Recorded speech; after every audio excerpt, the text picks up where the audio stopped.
नमस्कार, आप सभी का स्वागत है एक और नए एनालिसिस में। और आज के इस एनालिसिस में हम जिस कंपनी के बारे में बात करने वाले हैं वो company Swiggy, Instamart, Blinkit, mother dairy, Zepto, Reliance Fresh और भी कई क्विक कॉमर्स कंपनीज़ के साथ उनकी सप्लायर रह चुकी हैं। तो जी हाँ, आज की वीडियो में हम जिस कंपनी के बारे में बात करने वाले हैं उसका नाम है प्राइम फ्रेश। बिज़नेस ओवरव्यू की अगर हम बात करें तो कंपनी की मार्केट कैप 301 करोड़ के आसपास आती है, जो कि इसे एक स्मॉल कैप बनाती है। सेक्टर की बात करें तो मोर और लेस एफएमसीजी सेक्टर के अंदर आती है। और अगर मैं आपको थोड़ा सा ब्रीफ में बताऊँ तो कंपनी फ्रूट्स एंड वेजिटेबल्स बेचती है। फैक्ट्स जैसे हम हर वीडियो में हर कंपनी के बारे में बताते हैं, तो प्राइम फ्रेश अभी इन रिसेंट Jan 6, 2024 को आईटीसी लिमिटेड के साथ एक एग्रीमेंट में आई कि अब वो उनके सप्लायर रहेंगे। अगर आपको आईटीसी नहीं पता तो ये इंडिया की one of the biggest hospitality sector में इनका नाम है। और कंपनी अभी रिसेंटली June 7, 2025 को कंपनी एसएमई प्लेटफॉर्म से मेन बोर्ड पे शिफ्ट हुई है। हिस्ट्री की बात करते हैं कंपनी की, तो कंपनी 30 मार्च 2007 में शुरू हुई थी बाय जिनेन गेलानी इन अहमदाबाद।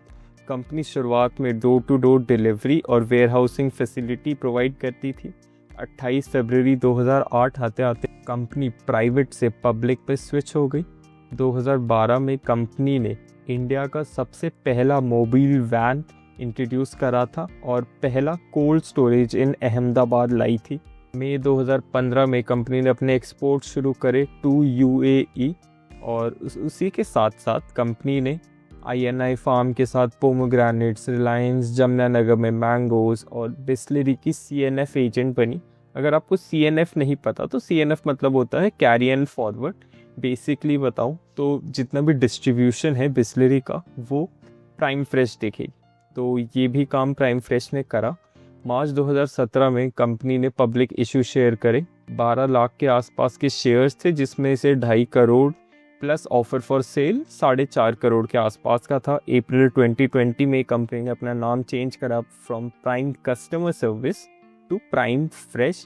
2012 में कंपनी ने टाई अप करा जोमेटो, डंजो, ज़ेप्टो, स्विगी, इंस्टामार्ट इन सब के साथ। और 2023 से 24 के बीच कंपनी ने ब्रांड्स ऑन बोर्ड करे, Nestle, Tata, Adani, Mother Dairy, Reliance Fresh और भी कई कंपनीज थी जो कि हमने यहाँ नहीं बताई, बट कंपनी ने 8 ईयर ब्रांड्स ऑन बोर्ड करे। 2025 में जैसा मैंने बताया कंपनी माइग्रेट हुई from SME to main board. Locations की बात करते हैं तो लोकेशंस में अगर आप इंडिया के मैप में यहाँ देखें, ये पिंक फ्लैग्स जितने भी आप देखें यहाँ पे बहुत सारे फ्लैग्स हैं और यहाँ मतलब all over India pink flags काफ़ी हैं। तो मैं बताता हूँ पिंक फ्लैग्स क्यों है। पिंक फ्लैग्स का मतलब है डिस्ट्रीब्यूशन टाई अप। तो जैसे आप मान लीजिए लुधियाना में ये पिंक फ्लैग है, तो लुधियाना में जहाँ ब्लिंकिट, जोमेटो वो सब चलता है, वहाँ उनके लिए ये एक डिस्ट्रीब्यूशन सेटअप कर रखा है प्राइम फ्रेश ने। तो मोर और लेस कंपनी का काम महाराष्ट्र, गुजरात सेंट्रिक है, बट कंपनी ने डिस्ट्रीब्यूशन टाई-अप्स के लिए ऑल ओवर इंडिया एक्सपैंड करा है। ऑपरेशंस कंपनी के 24/7 across 19 plus locations, 450 plus tons में चलता है। कंपनी के 6 प्लस कंट्रीज़ में अभी करेंटली एक्सपोर्ट कर रही है, मिडल ईस्ट, एशिया और भी कई कंट्रीज़ में।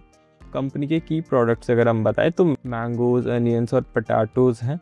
शेयर होल्डिंग पैटर्न की बात करते हैं। शेयर होल्डिंग पैटर्न में अगर हम देखें तो प्रमोटर 50.75% होल्डिंग रखता है और रिटेल 49%। यहाँ पे एक मिस्टेक हुई है चार्ट बनाते हुए।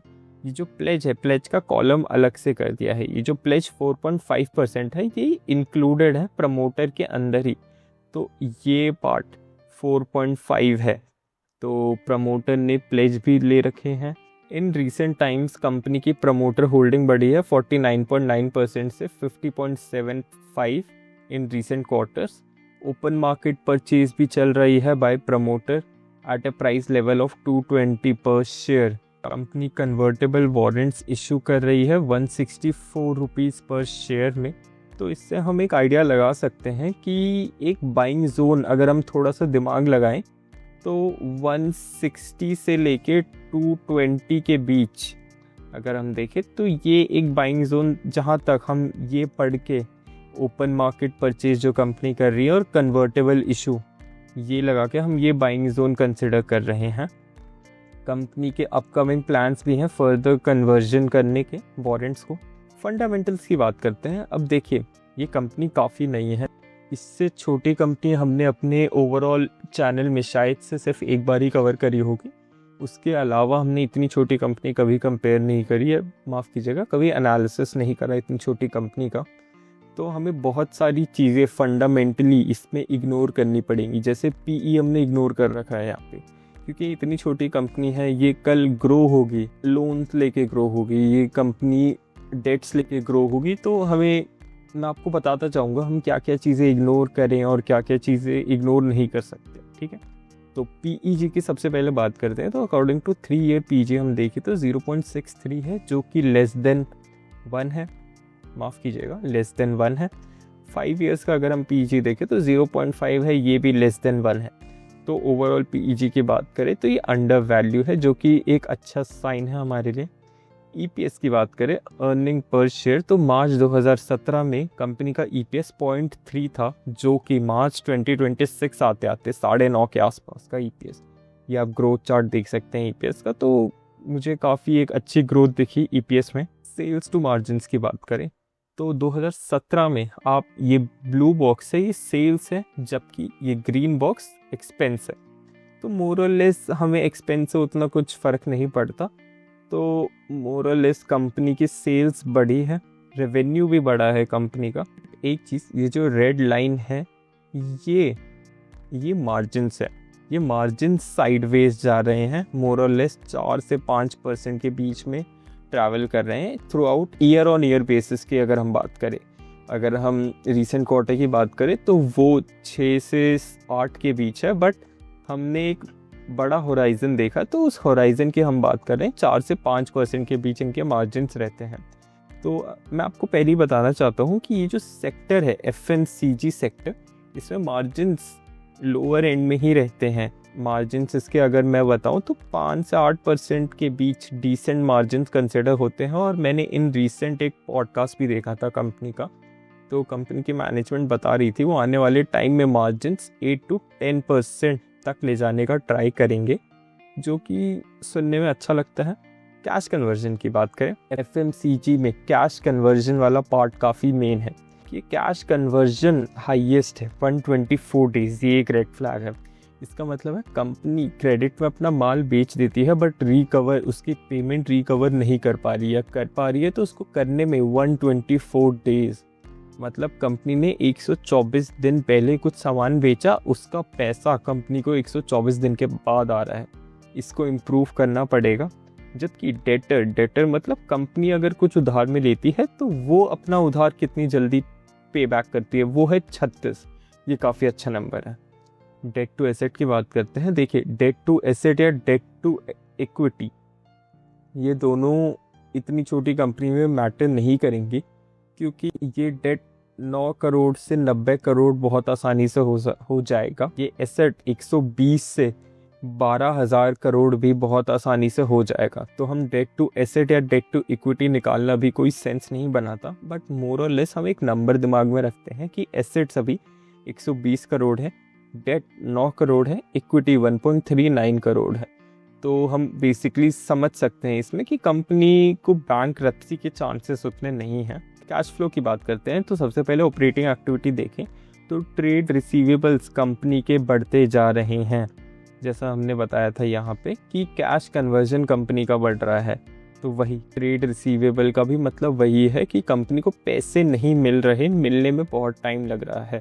इन्वेंट्री कंपनी की बढ़ती जा रही है, कंपनी स्टॉक कर रही है फॉर द फर्दर एक्सपेंशन। ये काफ़ी एक अपसाइड है, इसको हम एक अच्छी न्यूज़ मान सकते हैं। इन्वेस्टिंग एक्टिविटी की बात करें तो मैनेजमेंट कंसिस्टेंटली एक्सपेंशन में इन्वेस्ट कर रही है, जो कि एक अपसाइड है। फाइनेंसिंग एक्टिविटी की बात करें तो कंपनी डेट्स यूज़ कर रही है टू ऑपरेट देयर लॉसेस। देखिए, तो मैं ओवरऑल वीडियो हम ना ही फेवर में बनाते हैं ना ही हम अगेंस्ट में बनाते हैं, हम ओवरऑल कंपनी के बारे में बताते हैं कि कंपनी पे क्या लॉसेस चल रहे हैं, क्या हेडविंड्स है कंपनी की, क्या टेलविंड्स हैं। आप वीडियो देखिए, ये वीडियो सिर्फ आपके नॉलेज पर्पसेस के लिए है।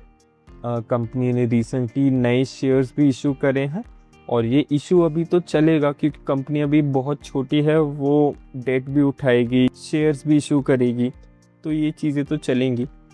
अब वाई प्राइम फ्रेश क्यों? देखिए, अगर आप हमारी वीडियोस देखते हैं तो आपको पता होगा एक सेगमेंट आता है पीयर कंपैरिजन वाला, उसमें हम एक स्टॉक को उसके आने वाले या उसके एग्जिस्टिंग पीयर से कंपेयर करते हैं on the basis of PE, PEG, बहुत सारे नंबर्स में।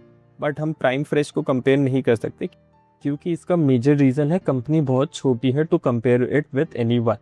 तो हम वैसे देखते हैं कि प्राइम फ्रेश क्या अच्छा कर रहा है और क्या क्या टेलविंड्स कंपनी को मिल रही हैं। तो सबसे पहला कि अनऑर्गेनाइज से ऑर्गेनाइज सप्लाई चेन की डिमांड बढ़ रही है। क्यों? क्योंकि लोग क्वालिटी कंट्रोल में ज़्यादा बिलीव कर रहे हैं, कंसिस्टेंट सप्लाई, फूड सेफ्टी, इन चीज़ों में लोगों का ध्यान ज़्यादा है। आज क्विक कॉमर्स टेलविंड की बात करें तो आप देख सकते हैं ज़ेप्टो, ब्लिंकिट, रिलायंस, इन सब की डिमांड कितनी बढ़ रही है। तो जब जब इनकी डिमांड बढ़ेगी तब प्राइम फ्रेश भी बढ़ेगा।